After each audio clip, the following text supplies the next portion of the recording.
In today's episode, terror neighbors make our lives hell, return the favor by getting them raided. Park in a private space and block an entrance? Pay the fines and the damages. Ex yelled had a temper tantrum about child support at his job and blamed me in court for it. The next time I had to go to his work, he regretted it. So let's get started. Terror neighbors make our lives hell, return the favor by getting them raided. As we found out that we'd be expecting, not one but two kids, we knew we had to move to a real house with more space. At the time we were still living in a one-bedroom studio one up from the ground floor, with its only entrance being a metal fire escape stairs. Not ideal for a pregnant woman, let alone to live with two small babies. So, we found a privately leased house that was newly renovated and had all the room and a large garden we were looking for. Signed the lease and immediately collected the keys.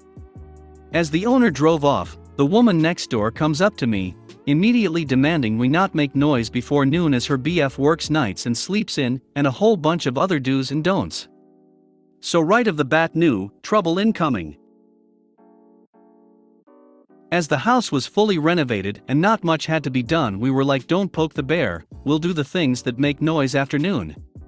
We moved in after 2 weeks and the whole street was warm and welcoming. My wife was almost due giving birth to my twin daughters and some offer help with anything we needed, real kind people.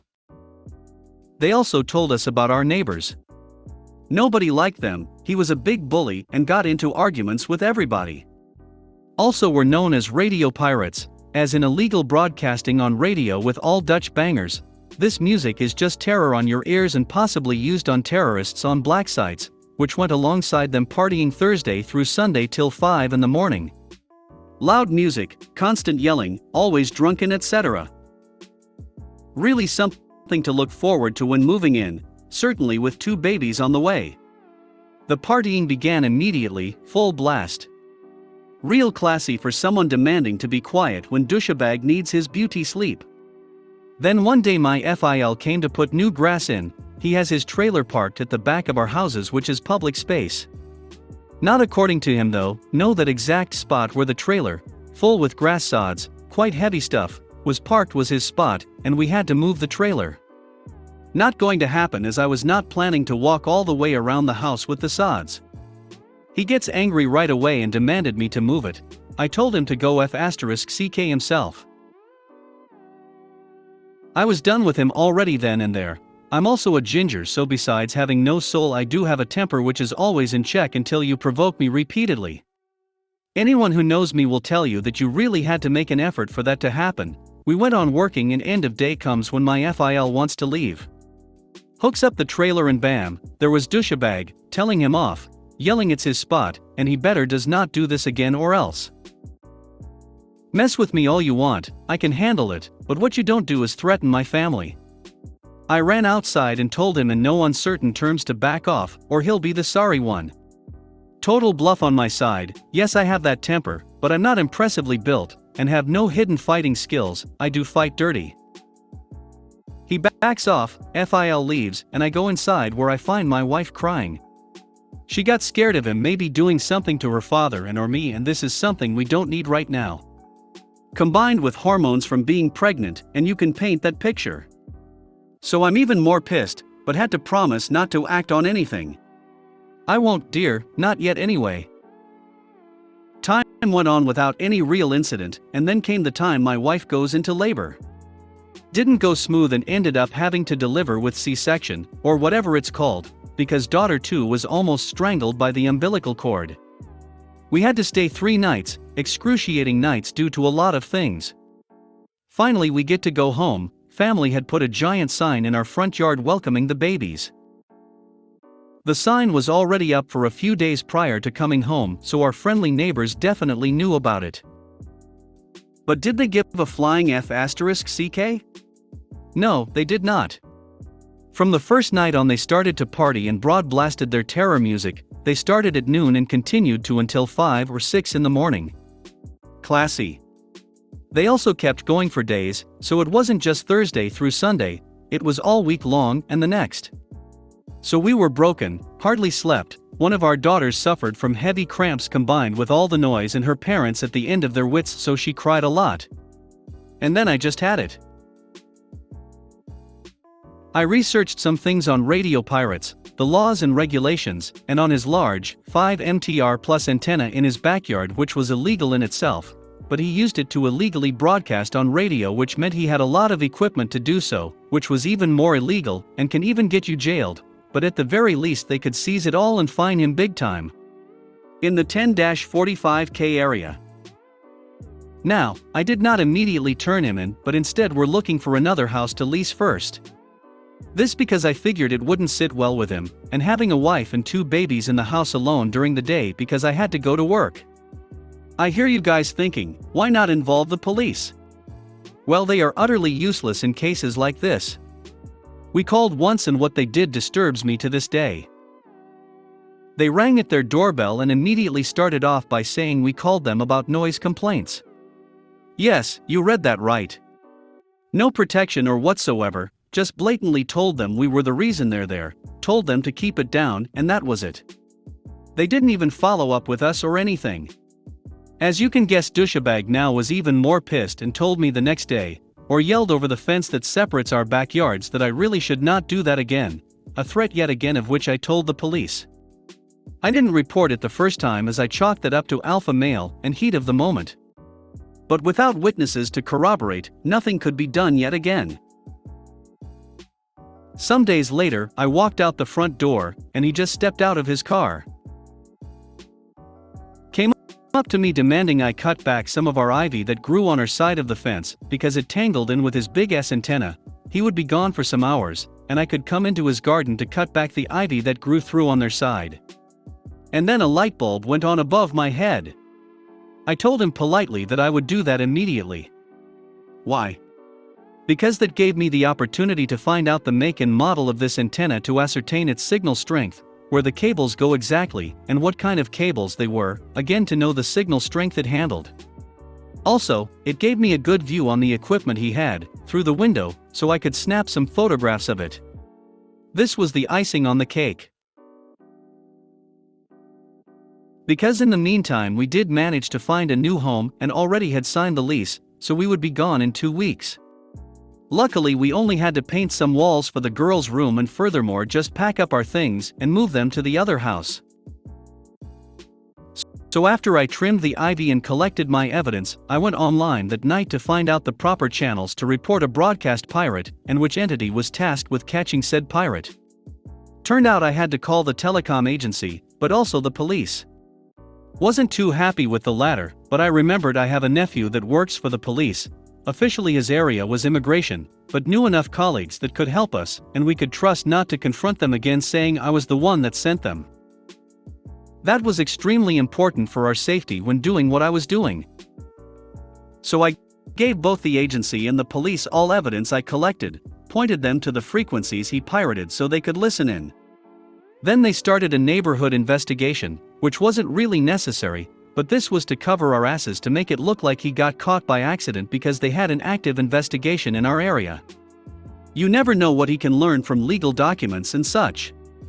We asked them to wait with the raid. Yes, they raid pirates' houses, preferably in the early hours of the day because of his beauty sleep rendering him incapable of fleeing or hide evidence, etc.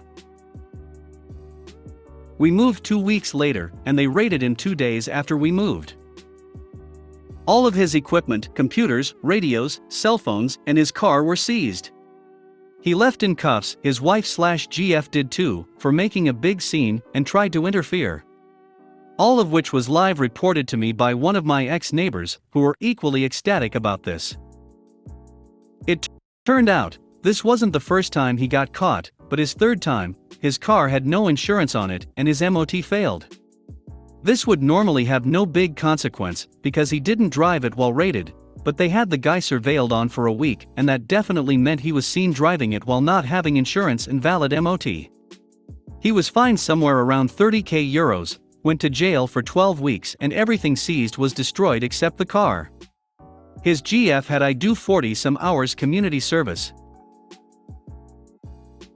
They had to sell the house, which made for very happy neighbors as they too were over and done with them. Like I said, I do fight, but very dirty. You have to really make an effort for me to get to that point. They did and suffered. Over a year later, when shopping groceries, I encountered them. With the foulest of looks, if looks could kill, I'd be a smoldering heap of ash. But nothing more than that. Damn folks, kinda surprised about all the appreciation. Gold and silver awards, wholesome, masterpiece, helpful, bravo grande, and so many upvotes. Thank you all, kind people. I honestly do not know what I can do with gold or silver, but I promise you I'll spend it by giving back. This shit period in out lives turns into something better this way. Park in a private space and block an entrance? Pay the fines and the damages. This incident happened in the summer of 2018. I took a small part, but the real star was my landlord. A small background. It's common in my country to have apartment buildings next to houses, yard and all. I live in one such building. It has 10 apartments. 2 on each of the first 4 floors, 1 in the ground floor and 1 in the top floor. The top floor is used by the landlord when he and his family come for vacations. He lives abroad. The rest are rentals. We also have a small backyard with a side entrance, important for later. Next to the building is an empty lot, also belonging to the landlord. We use it as private parking space, with signs visibly saying it's private. It takes 10 cars, 1 per apartment, and has the side entrance. Also, I was the longest tenant, so I was the superintendent. My job was to be the liaison between the tenants and the landlord and communicate any problems and concerns to him. The problem started when the house across the street from us was sold. An lovely old lady used to live there, but when she passed away, the house fell on disarray, especially the large yard. The new owners were Ken and Karen, fake names, but lived up to the meme. They immediately began major renovations, which was acceptable. But they also started park their cars in our 2 empty spots, one for the landlord and one for the lady in the ground floor that didn't own a car. At first, we would tell they were reserved spots and they would move their cars. But when they noticed the spots remained empty, they parked there permanently. I had notified the landlord and he told me to take pictures, log every incident, and always notify the police. We started doing that every day. Ken is a hotshot local businessman, and every time we called the cops would cause a scene about us being jerks. He always got a fine, but he very blatantly proclaimed he will not pay. The worst part came about a month before the landlord's annual visit. They stopped using one of their cars and left it permanently in front of the side entrance, blocking it. That was a huge issue. You see, the lady living in the ground floor is a renal dialysis patient and 3 times a week goes for a session in the local hospital. The ambulance brings her back and usually park next to the side entrance, because she is exhausted after a session.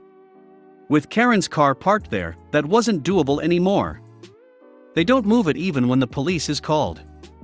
I notify the landlord and try to hold our own hothead from doing anything foolish. The calmer thing he proposed was slashing their tires. Finally, our landlord arrives. I hand him the photos and the logs and he calls Ken over.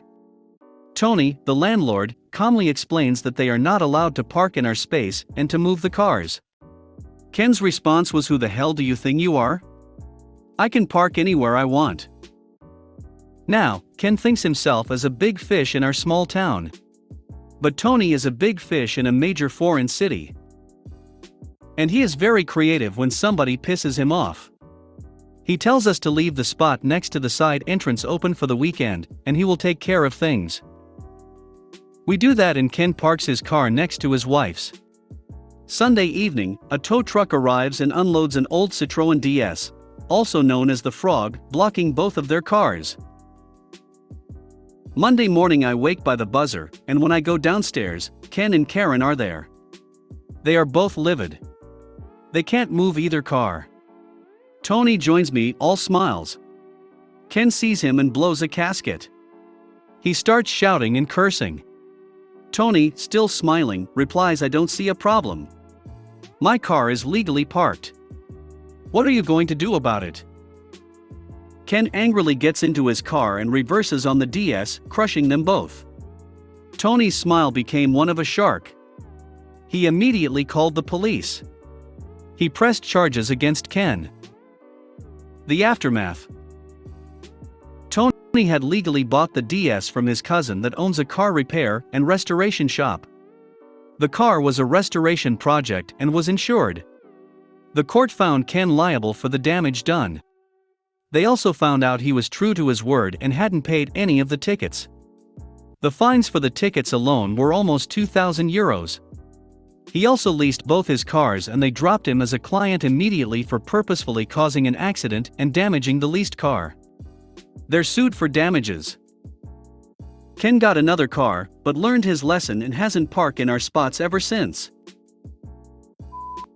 X yelled had a temper tantrum about child support at his job and blamed me in court for it. The next time I had to go to his work, he regretted it. My friend said to post this here. My ex is an abusive pile of shit, and we had a kid together. I left him while I was pregnant, but I would take the baby to see him on his lunch hour occasionally. He paid $29 US a month in child support for a very long time. I got it reviewed when he got that job, and it went to $89 US a month.